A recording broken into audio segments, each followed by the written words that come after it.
welcome back to my channel, and today I'm going to give you a book review of the book The Other Boleyn Girl by Philippa Gregory.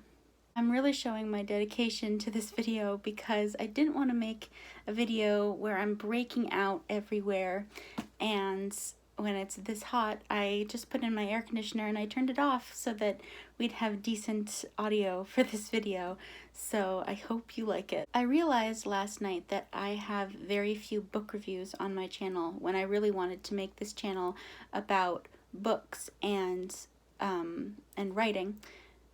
I'm gonna try to make a more dedicated effort to do more book reviews. That being said, I'll try to get one out once a month. Try being the key word. I think as I'm reading, multiple books in a month, I'll decide out of the 3 I read or the 4 I read, however many I read, which one I want to review at the end of the month. But without further ado, let us review The Other Boleyn Girl by Philippa Gregory. I used to love historical fiction as a kid, and it was a good majority of what I read when I was like 12 or 10, I would say maybe 10 to 13 years old. And so I realized that I haven't really read an historical fiction novel in quite a few years, and I'd heard very many good things about Philippa Gregory, or Philippa Gregory, I'm not sure how to pronounce her name. And so I decided to pick up one of her most popular books, which is The Other Boleyn Girl. So if you know anything about English history, Mary Boleyn is the sister of Anne Boleyn, who ends up being the second wife to King Henry VIII. King Henry VIII had 6 wives, I believe. Anne Boleyn was his second one. He ended up beheading her, and yes, that is included in this novel. So this is the story of Mary Boleyn. The Boleyn family back in the 1500s were very, very influential and powerful, and King Henry VIII was known to have affairs, and for some reason he started having attraction towards Mary Boleyn. So this is her story when her family makes her have an affair with King Henry VIII. At first, she resists it and really doesn't want to. She's married already by the age of 12 at this point, and she doesn't want to do it. She ends up doing it and ends up falling for him. What I really enjoyed about this novel was the character arc that she went through, because you're seeing her life and everything that she's involved with from the age of 12 to about 27, 28. And you see her go into this affair for the king in order to get good standings for the family so they can get lordships and positions of power within the kingdom. And she is a playing piece for her family rather than somebody that they love.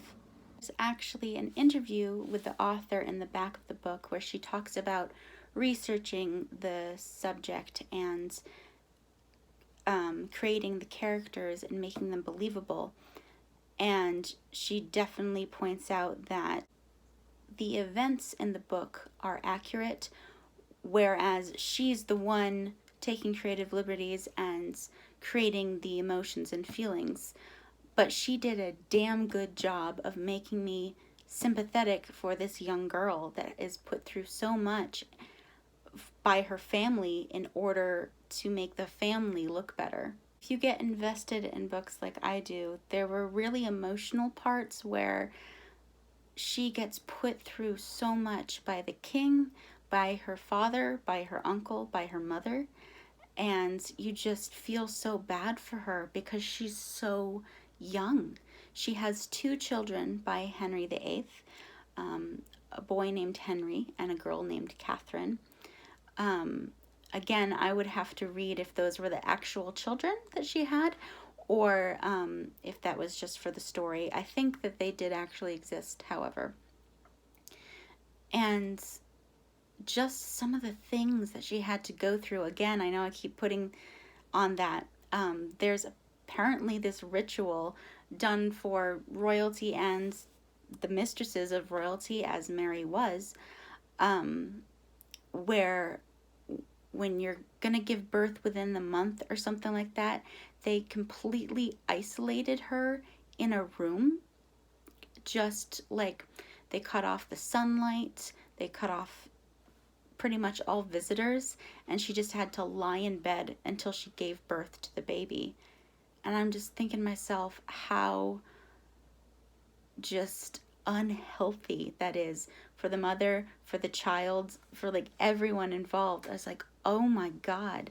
Like they boarded all the windows, and she was allowed very few visitors. It was called her lie-in. She had to do it, and then when Anne got involved with the king, she had to do it. It was a lot. Something that truly ripped my heart out with this novel was when so Mary has a boy by King Henry VIII, but he's a bastard because she's not married to him, and so he won't be able to ascend to the throne. Anne Boleyn, her older sister, decides to adopt Henry so that she can have a boy to give the king, and she can do this without, this is 500 years ago, essentially. Do that without Mary giving her consent. So there's one day that Mary and Anne and George, their brother, is talking, and Anne just says that she's adopted Henry. And I was so legitimately angry after I read that scene. I was like, how dare you? How dare you do that? And again, if that really actually did happen, it didn't work because King Henry beheaded Anne for witchcraft, for not being able to give him a son, and my heart just broke, and I was like, oh, if Anne was existing in real time, I would find her and I would beat her up. That's how angry I was for poor Mary. I also watched the movie that starred Natalie Portman and Scarlett Johansson, and the movie in its own right was good. However, the book is this big. There's a lot of historical facts and situations to include from the novel into a movie. So there were significant differences, but I really did enjoy both mediums on their own. I will definitely be reading more of this author. I think she mostly writes historical fiction, if not only historical fiction. I think my favorite part of the novel was favorite parts is when she was able to go visit her children, because her children were eventually raised in a little manor house on a farm. I say little manor house, but it had its whole own staff of servants and cooks and everything, because they were nobility. But her children are being raised away from her on this manor farm, and I just loved those scenes when she could go visit them in the summer, and she was so happy, and my heart again just broke for her, because I was like, can you imagine giving birth to these children that you absolutely adored and loved and being separated from them? She had to be in court for 10 months out of the year, and she could only see her children basically when the court allowed it. And I just loved reading those scenes where she was connecting and bonding with her children. Pretty much the only drawback that I had with this book was how long it was, although I can understand why it was as long as it was, because there's so much historical events to weave in, because again, you're following Mary for over a decade.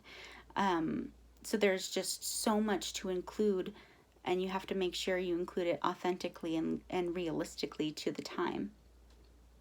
But overall, I really did enjoy reading this book, and I will definitely give this author another shot at some point when I am in the mood to read another big book like this. I did also listen to a free version of the audiobook as well, along with it, so that helped, especially when I didn't have the book with me. I could like listen while I was making my bed or listen while I was going on a walk. So I definitely finished the book faster because of that. And the narrator is really, really good at what she does. That is going to be it for this video. I need to turn my air conditioning back on. I will see you all in my next video. Bye.